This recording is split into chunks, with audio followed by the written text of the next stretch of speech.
Welcome to SHS This Month, October edition. Up first, we have a trick-or-treating PSA with Jamie, Leo, and Colby. Trick or treat!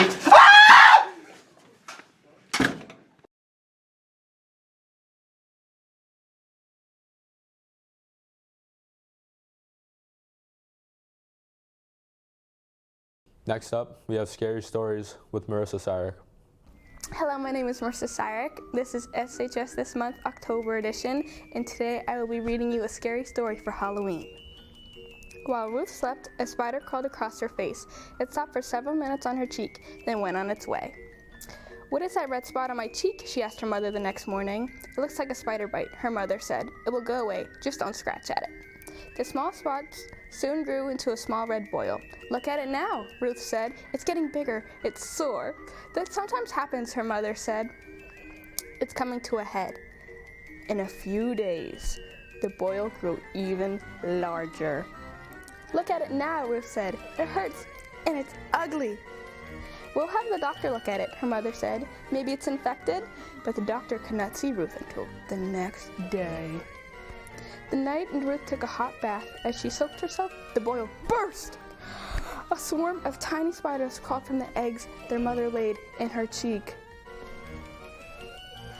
I don't know about you, but that was pretty scary. Thank you for joining me for this story on SHS This Month, the October edition. Up next, we have a fall clothing commercial with Jason, Alex, and Josh. Welcome to SHS This Month. This is Jason. This is Alex. So, the fall season's coming right away, and it's getting cold. So, we're going to show you guys what you should wear for the fall, winter. And, yeah. Yeah, you should be wearing things like thick clothes, joggers, shoes, like no slides. And we have a special guest here who's gonna present us what he's wearing. And, it's the ideal outfit for the fall. So I'm here with Josh, our special guest, and he's gonna be our model for our fall clothing. So what we got right here is a hoodie and some joggers. So Josh, what does that say on your hoodie? It says, keep moving, you got this. Where you get this hoodie from? I thrifted it. Oh, nice. Yeah, and something not so good when it's cold is if you put the camera down, you can see that he's wearing slides. I'm wearing slides too. It's not good for the cold weather. Yeah, you're not a good role model, Alex. I'm not a good role model. All right, but that's all we have for SHS this month. Thanks for Josh. Thanks, Josh. Thank you, Josh, for coming on to our show. And that's all.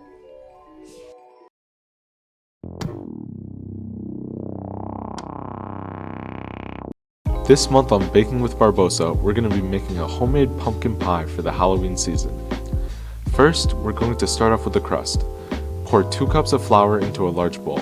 Next, we'll pour in 2 teaspoons of cinnamon and add 1 teaspoon of kosher salt. Whisk together the flour, cinnamon, and salt until they're one mixture. Next, add 3/4 cups of shortening. Crush the shortening into small pieces about the size of a pea and mix it around. Pour 6 tablespoons of water into the mixture and continue mixing.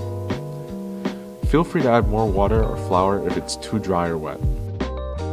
Once the dough has started to form, grab the dough and shape it into a disc.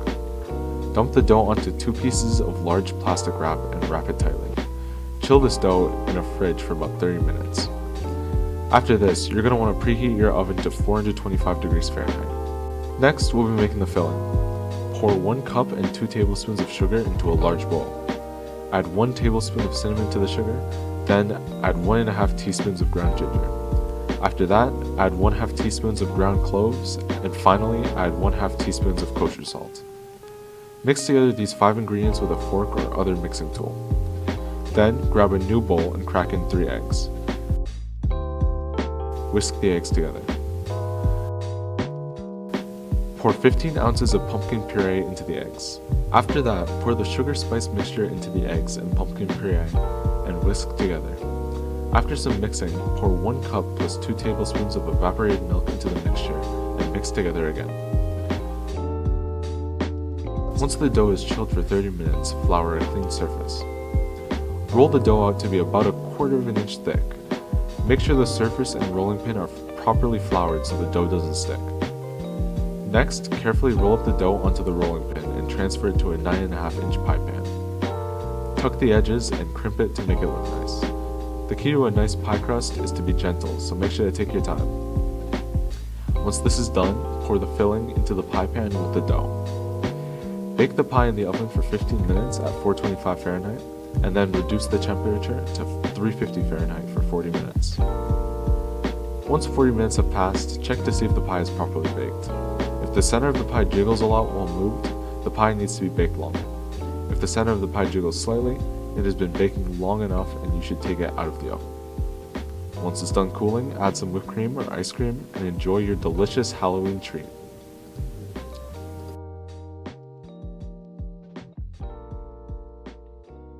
Next up, we have a flu PSA with Drew and Armando. The flu season is coming up, so make sure you're prepared to stay healthy. Cover your mouth and nose when coughing and sneezing, and avoid touching your face with your hands. Wash your hands after using the bathroom, touching door handles, or using public equipment. And make sure to get vaccinated. If you're still worried, you can wear a mask too. Make sure to stay safe. Up next, we have Kyle Peliquin's Halloween candy bracket.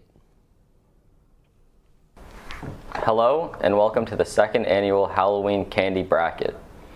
I'm here with Marissa Cyrek, Jack Tracy, Patrick Moriarty. Starting off the first matchup, we're looking at Skittles versus Hershey's bars. Marissa? Skittles. I'm gonna go with Hershey bars. Gotta go with Skittles, man. Moving on to the second matchup, we're looking at Reese's Cups versus Jolly Ranchers. Marissa? Reese's, Jolly. Yeah, I'm thinking I'm gonna go Reese's here. Reese's easily. Moving on to the third matchup, we have Sour Patch Kids versus Milky Way bars. Marissa? Sour Patch Kids. I'm taking the Sour Patch Kids here. Sour Patch Kids all the way. Fourth round, fourth matchup, we're looking at Almond Joy or Nerds Gummy Clusters.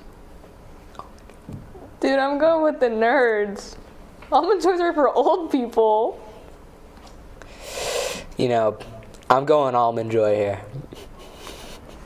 I gotta defend Nerd's decision. Who eats Almond Joy? Fifth matchup, we're looking at Haribo Gummy Bears or Snickers. Marissa? I'm going with Snickers on this one. I gotta go with the gummy bears here. Snickers is a more viable option. Matchup 5, we've got Kit Kats versus candy corn. Marissa? Kit Kats. I'm going with the Kit Kat here. Kit Kats. Who eats candy corn? Old people. We got M&M's versus Airhead Belts. Marissa? I'm going with the Belts. I'm going with my favorite rapper, Eminem. I'm going with the belt. Last matchup of the first round, we've got Swedish Fish versus Twix. Marissa? Twix. I'll go Twix here. Hard decision, but I gotta say Twix. Moving on to the second round, we've got Skittles versus Reese's Cups. Marissa starting us off. I don't know, Reese's are simple. Yeah, I'll go with Reese's here. Tough decision, but I gotta say Reese's. On the second round, we've got Sour Patch Kids versus Nerds. I'm going with Nerds. I'm going Sour Patch Kids here. Gotta go with Sour Patch Kids. Third round, second round, we've got Snickers versus Kit Kats. Marissa? Kit Kats. I'll take the Kit Kat here. Gotta say Kit Kats. Last matchup of the second round, we've got the Airhead Belts or Twix bars. Marissa? I'm just gonna go with the Belts. I'm going with Twix here. Gotta go with the classic Twix. Semifinals, we've got Reese's Cups versus Sour Patch Kids. Marissa starting us off. I'm gonna say Reese's. Give me the Sour Patch Kid here. Gotta go with the Sour Patch Kids. Kit Kats or Twix? Marissa. Twix. I'll take the Twix here. I gotta defend Kit Kat here. Finals. Last round of the bracket, grand finals. We've got Sour Patch Kids versus Twix at the end of the road. Marissa? Twix. I'll go with the Sour Patch Kids here. Have to stay with the Sour Patch Kids. At the end of the road, I've been Kyle Peliquin, Marissa Cyrek, Jack Tracy, Patrick Moriarty. The winner of our bracket today for the October edition of SHS This Month is going to have to be Sour Patch Kids. There's a saying in school PSA with Bridget and Diana. You're probably unaware that high school is a fantastic place to acquire critical skills that can help you in college, your profession, and even in your personal life. 7% of homeless people, according to the National Center for Homeless Education, do not have a high school diploma. Additionally, high school helps the development of study habits, the management techniques, social skills, critical thinking, and communication abilities. Your chances of finding a well-paying job increase if you keep up with your education. Next up, we have a football interview with Liam Pearl. All right. Hey, Liam. Thank you for letting me interview today. Of course, happy to be here. All right. You guys got a big game this week versus Sharon. This game could get you guys into the playoffs. How are you feeling about the game? Feel good. Team's confident. Riding pretty high after Friday's victory against Attleboro. So I would say overall we're doing good right now. All right. How have you guys as a team been preparing for today's game? Taking time in practice to just go through the regular stuff as a football team, but also taking the time to go through sharing what they've been doing offensively, defensively, and how we can combat that and try and get a victory individually. We're all just taking our time watching film, seeing what Sharon's been doing the first 6 games of the season. All right, walk me through what your pregame routine looks like. Pregame, really nothing special. Just go home, get something to eat, pretty light. Get back to the school, in the locker room, stay as calm as possible, talk over some game plan, offensively, defensively, that we've been practicing all week, and then it's just time to warm up and we're ready to play. All right, last question. Do you think you guys are going to win on Thursday, and what do you think the score is going to be? Yeah, I do think we're going to win on Thursday. I think it's going to be a pretty good game for us. Offensively, I think we're really starting to click. I think all the pieces are coming together as a team. Defensively, we're doing great. We had a great game against Attleboro with a shutout, so I'm hoping for another shutout. But if I had to put a score on it, I would go 28-7. All right, thank you for being here. Thank you for having me.